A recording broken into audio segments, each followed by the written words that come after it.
Unopinda paipo vanhu vanosvaga vana vatadzi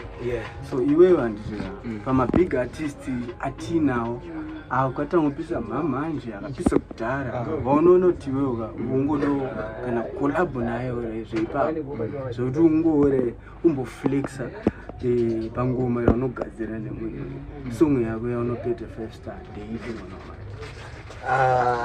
inini nekuteererawo vamwe kwandinoita vazhinji vacho vandaishuwa kuda kuti ndiimbe nawo vazhinji vacho ndakatoimba nawo and then vandisati ndaimba nawo vangoriwo vamwe vanhu vari line vamwe vandichasangana nawo because we actually plan kuti timboimba nemunhu wese tifadze vanhu ende ndozvemisi boza tinongode kuita umwe isusu tisiri kuda kunge tichisanganisa ngoma ndizvo zvedhiri hakuna munhu anoenda kumberi ega munotongonosimbira muchitoenda kumberi.